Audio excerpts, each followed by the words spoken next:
पिछले 5 वर्ष के अंदर पहुंचाया है। बहनों और भाइयों, मैं आज यही आह्वान करने के लिए आपके पास आया हूं। एक तरफ पिछले 10 वर्ष में प्रधानमंत्री मोदी जी के नेतृत्व में हम एक नया भारत देख रहे हैं।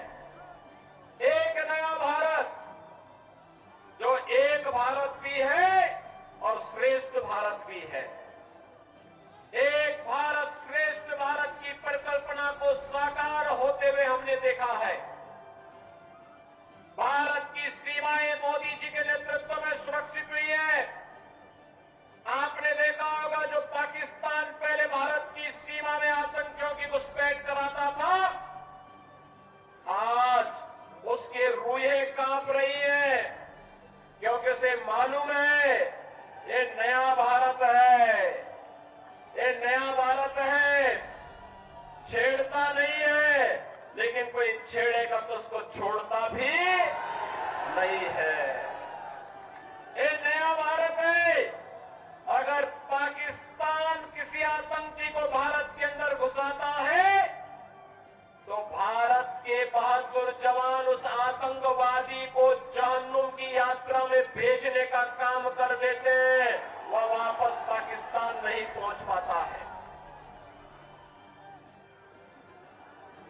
देश के अंदर आतंकवाद की जड़ कश्मीर की धारा 370 समाप्त हो गई।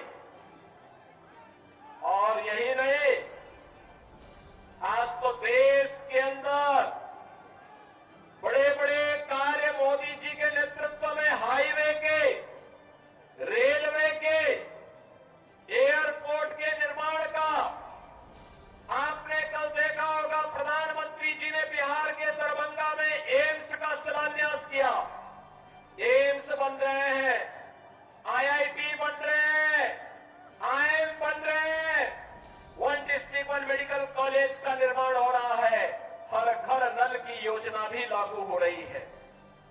बहनों और भाइयों, इन सब के साथ ही देश के अंदर 80 करोड़ गरीबों को फ्री में राशन की सुविधा का लाभ, 50 करोड़ गरीबों को 5 लाख रुपए की प्रतिवर्ष स्वास्थ्य का निःशुल्क उपचार की व्यवस्था। और मोदी जी ने तो ये भी आदेश कर दिया है कि 70 वर्ष से ऊपर के हर एक बुजुर्ग को फ्री में उपचार की 5 लाख रुपए की फ्री में उपचार की व्यवस्था हर वर्ष करेंगे। बहनों और भाइयों, 12 करोड़ किसानों को किसान सम्मान निधि, 10 करोड़ गरीबों के घर में शौचालय का निर्माण और उज्ज्वला योजना का कनेक्शन पहुंच गया है। और 4 करोड़ लोग फ्री में आवास भी प्राप्त कर गए हैं। मैं पूछना चाहता हूं, ये काम कांग्रेस भी कर सकती थी, आरजेडी भी कर सकती थी, इन्होंने नहीं किया। अभी कांग्रेस के कोई एक प्रभारी आए जो कह रहे थे सरकार आएगी तो सिलेंडर देंगे। अरे जब तुम्हारी सरकार थी तब क्या कर रहे थे? तब क्यों नहीं दिया? तब क्यों नहीं दिया? और वो तो कहता है, क्या कह रहा है, यानी हिंदू को भी देंगे, मुसलमान को भी देंगे और घुसपैठियों को भी देंगे। अब यहां के जनजातीय बंधुओं का अधिकार घुसपैठियों को क्यों देंगे? भाजपा इस बात को कह सकती है कि योजना का लाभ जनजाति को मिलेगा, झारखंड वासी को मिलेगा, घुसपैठी को नहीं मिलेगा। और जब कांग्रेस की सरकार थी तब कांग्रेस ने क्यों नहीं किया? आज तो भाजपा कहती है कि सरकार बनते ही 1.5 लाख नौजवानों के लिए नौकरी के विज्ञापन निकाल करके उनकी नौकरी के लिए पहली कैबिनेट में हम लोग घोषणा करेंगे। भाजपा ने कहा है सरकार बनते ही प्रत्येक महिला को हर महीने 2100 रुपए हर महीने उपलब्ध करवाएंगे। हर महीने उसके खाते में पैसा जाएगा। भारतीय जनता पार्टी ने कहा है हर नौजवान को जो ग्रेजुएट और पोस्ट ग्रेजुएट पास है उसको 2000 रुपए 6 महीने का बेरोजगारी भत्ता भी देंगे। भाजपा ने कहा है रसोई गैस का सिलेंडर 500 रुपए में देंगे और साल में 2 फ्री का सिलेंडर भी भर करके उपलब्ध करवाने का काम झारखंड वासियों को उपलब्ध करवाएंगे। बहन और भैया, भाजपा जो कहती है करके दिखाती है, लेकिन एक कांग्रेस, झारखंड मुक्ति मोर्चा और आरजेडी क्या कर रही है? इन्होंने लूट खसोट के अलावा क्या किया है? आज झारखंड को लव जेहाद और लैंड जेहाद का अड्डा बना दिया है। लव जेहाद और लैंड जेहाद का मुद्दा बना दिया है। दूसरी शादी, तीसरी शादी, चौथी शादी जनजातीय बेटियों को बहका करके यहां पर करके फिर उनकी जमीन पर कब्जा कर दिया जाता है। रोटी, बेटी और माटी तीनों का संकट आज झारखंड के अंदर खड़ा हो गया है और इसीलिए मैं आपका आह्वान करने के लिए आया हूं कि बहनों और भाइयों, झारखंड की पावन धरा, धरती आबा भगवान बिरसा मुंडा की पावन धरा है। इस पावन धरा को हमें लैंड जिहाद और लव जिहाद का अड्डा नहीं बनने देना है। इस धरती को बांग्लादेशी घुसपैठियों और रोहिंग्या घुसपैठियों की यहां पर अराजकता का अड्डा नहीं बनने देना है। मुझे जो बताया गया कि चंदन क्यारी में क्या हुआ, दुर्गा मूर्ति के जुलूस पर हमला कर दिया गया, मूर्ति खंडित कर दी गई, पूजा नहीं करने दिया गया। जनजातीय बेटी और बहनों की इज्जत के साथ ये लोग छेड़छाड़ करते हैं, खिलवाड़ करते हैं। बहनों और भाइयों, इन गोंडा और इन अराजक तत्वों का चार केवल भाजपा है, भाजपा।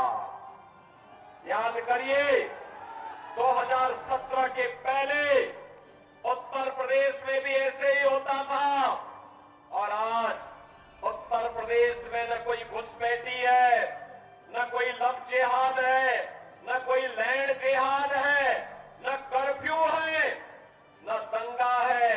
यूपी में सब चंगा है, यूपी में सब चंगा है। यूपी में कोई दंगा नहीं, कोई रामनवमी के जुलूस में, कोई दुर्गा मूर्ति की पूजा के पंडाल में शोभा यात्रा पर हमला करने का दुस्साहस नहीं कर सकता है, क्योंकि जो करेगा उसे मालूम है कि इसके बाद की यात्रा केवल यमराज के घर जाने की यात्रा होगी। और इसीलिए मैं आपसे कहने के लिए आया हूं, ये कांग्रेस, झारखंड मुक्ति मोर्चा, ये आरजेडी आपको लड़ाई की जाति के नाम पे, मुंडा को संथाल से,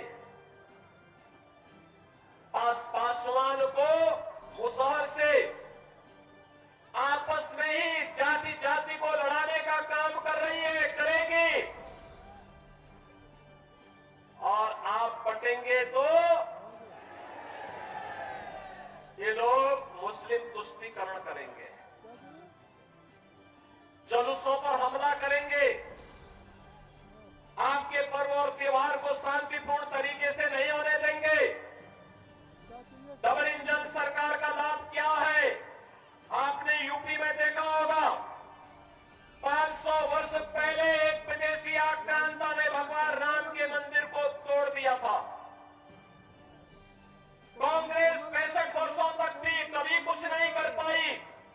वो तो कहती थी राम हुए ही नहीं। और बहन और भाइयों, उत्तर प्रदेश में डबल इंजन की सरकार ने मात्र 2 वर्ष के अंदर अयोध्या में राम मंदिर की समस्या का समाधान कर दिया। आज तो अयोध्या में भगवान राम का भव्य मंदिर बन गया है। अयोध्या दुनिया की सुंदरतम नगरी बन रही है। और मैं इसीलिए आपका आह्वान करने के लिए आया हूं, हमें बटना नहीं है।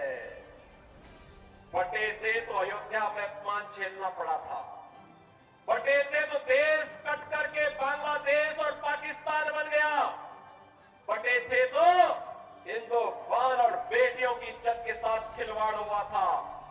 हम बटे थे तो कटे थे, एक रहेंगे तो